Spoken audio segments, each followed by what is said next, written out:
दोस्तों, भगवान शिव के बारे में ऐसा कहा जाता है कि भगवान शिव त्रिलोक के आदि और अंत के देवता हैं, जिनके आगे दुनिया की सभी शक्तियाँ असफल हो जाती हैं।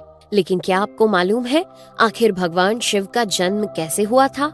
उनकी माता कौन थी और उनके पिता का क्या नाम था? उन्होंने किससे अपनी शिक्षा प्राप्त की थी और किस किस को शिक्षा का दान दिया था?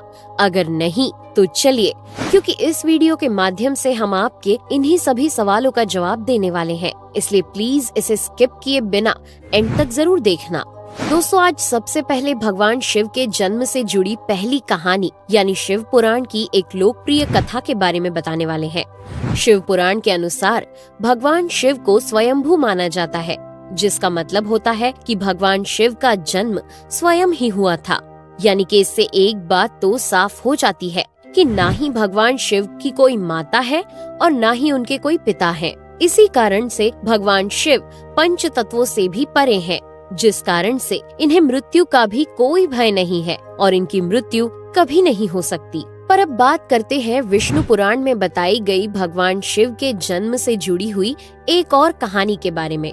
विष्णु पुराण में बताया गया है कि भगवान विष्णु के माथे से निकलने वाले तेज के कारण भगवान शिव की उत्पत्ति हुई थी और उनके नाभि से निकलते हुए तेज से कमल पर विराजमान ब्रह्मा जी का जन्म हुआ था। मगर दूसरी ओर भगवान विष्णु के जन्म के बारे में शिव पुराण में बताया गया है कि एक बार की बात है जब भगवान शिव अपने घुटने मल रहे थे और उनके घुटनों से निकलने वाले मैल से भगवान श्री विष्णु जी का जन्म हुआ था। पर अगर ऐसा हुआ है तो विष्णु पुराण और शिव पुराण एक दूसरे से बिल्कुल अलग हैं। इस कथा के अलावा भगवान शिव के जन्म की एक और पौराणिक कथा काफी ज्यादा पॉपुलर है, जिसे शायद आपने बड़े बुजुर्गों से सुना होगा। पर अगर नहीं सुना तो आपकी जानकारी के लिए बता दें कि एक बार की बात है जब भगवान विष्णु और परम ब्रह्मा जी के बीच इस बात पर बहस छिड़ गई थी कि आखिर इस संसार में सबसे महान कौन है। और जब भगवान विष्णु और भगवान ब्रह्मा इस बात को लेकर बहस कर रहे थे तो एक जलते हुए खम्बे के रूप में महादेव उनके बीच आए थे। दोस्तों, वो दोनों इस रहस्य को नहीं समझ पाए और तभी अचानक से एक आवाज आई जिसने कहा कि जो भी इस खम्बे का छोर ढूंढ लेगा वही सबसे महान कहलाएगा। ऐसा सुनते ही ब्रह्मा जी ने एक पक्षी का रूप लिया और खम्बे का ऊपरी हिस्सा ढूंढने निकल गए। वहीं विष्णु जी ने वराह का रूप धारण किया और खम्बे का अंत ढूंढने निकल गए। बहुत देर तक खोजने के बाद भी दोनों में से किसी को भी खम्बे का छोर नहीं मिला और दोनों हार मानकर वापस आ गए। जिसके बाद भगवान शिव अपने असली रूप में आए और फिर भगवान विष्णु और ब्रह्मा जी ने ये मान लिया कि महादेव ही सबसे महान और शक्तिशाली हैं। इनसे बड़ी शक्ति इस दुनिया में कोई नहीं है। इसके साथ ही शिव पुराण में बताया गया खम्बा इस बात को दर्शाता है कि ना ही भगवान शिव जन्मे थे और ना ही उनका कोई अंत है। और एक कारण तो यही है कि भगवान शिव को स्वयंभू कहा जाता है, यानी भगवान शिव का अंत है ही नहीं, वे अमर हैं। अब हम बात करते हैं भगवान शिव से जुड़े एक ऐसे विषय के बारे में जो सबसे ज्यादा प्रसिद्ध है कि क्या भगवान ब्रह्मा भगवान शिव के पिता हैं?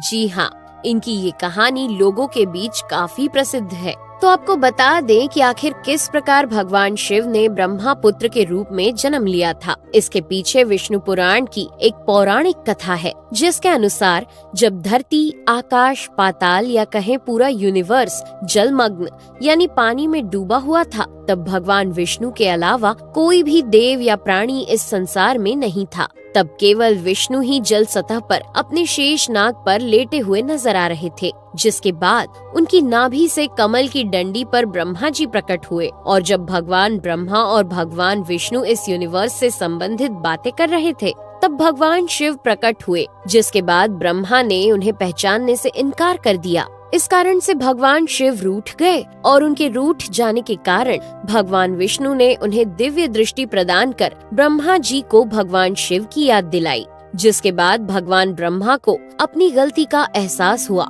और शिव से क्षमा मांगते हुए उन्होंने उनसे अपने पुत्र रूप में पैदा होने का आशीर्वाद मांगा। जिस कारण से भगवान शिव ने भगवान ब्रह्मा की प्रार्थना को स्वीकार करते हुए उन्हें ये आशीर्वाद दे दिया। लेकिन इसके बाद जब भगवान ब्रह्मा ने इस सृष्टि की रचना शुरू की तो उन्हें एक बच्चे की जरूरत पड़ी और तब उन्हें भगवान शिव का आशीर्वाद ध्यान आया। जिसके लिए भगवान ब्रह्मा ने तपस्या की और बालक के रूप में भगवान शिव उनकी गोद में रोते हुए प्रकट हुए।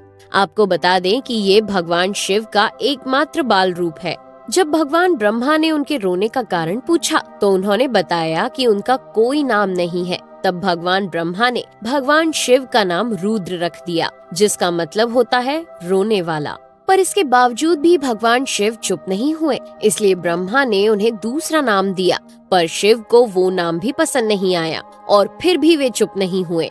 इस तरह शिव को चुप कराने के लिए भगवान ब्रह्मा ने भगवान शिव को 108 नाम दिए थे, जो रुद्र, शर्व, भाव, उग्र, भीम, पशुपति, ईशान और महादेव जैसे नाम थे। और शिव पुराण के अनुसार उनके ये नाम पृथ्वी पर लिखे गए थे।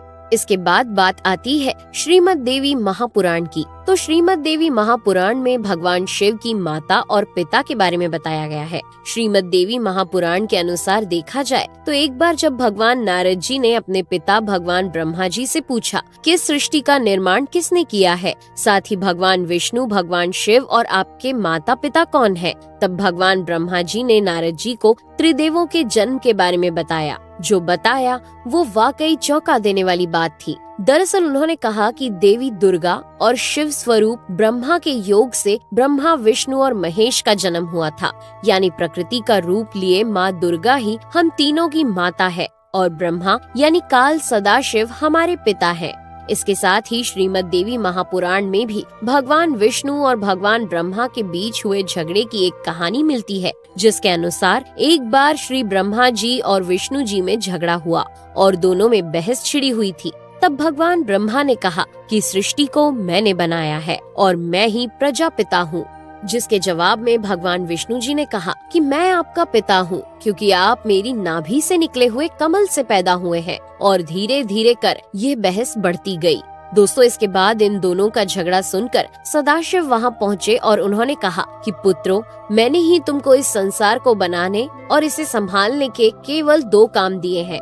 इसी प्रकार मैंने शंकर और रुद्र को संहार और तिरोगति के कार्य दिए हैं। इसके साथ ही उन्होंने कहा कि मेरे 5 मुख हैं। एक मुख से अकार, दूसरे मुख से उकार, तीसरे मुख से मुकार, चौथे मुख से बिंदु और 5वें मुख से नाद यानी कि शब्द प्रकट हुए हैं।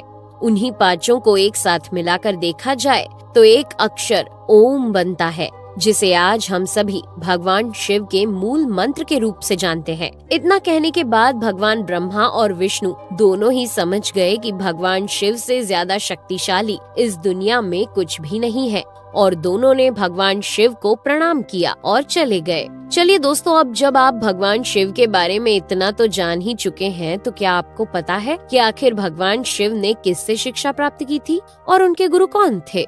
हम जानते हैं, शायद ही इसका जवाब आप में से किसी को पता होगा, पर जिन्हें नहीं पता उन्हें बता दें कि भगवान शिव स्वयं इस संसार के गुरु माने जाते हैं, जिन्होंने इस संसार में गुरु शिष्य की परंपरा की शुरुआत की थी। लेकिन अगर सवाल आता है कि आखिर भगवान शिव किसके गुरु थे, तो आपको जरूर जान लेना चाहिए कि हिंदू धर्म के ग्रंथ कहते हैं कि ब्रह्मा जी और शिव जी इस संसार के सबसे पहले गुरु हैं, जिन्होंने गुरु शिष्य के इस रिश्ते की शुरुआत की थी।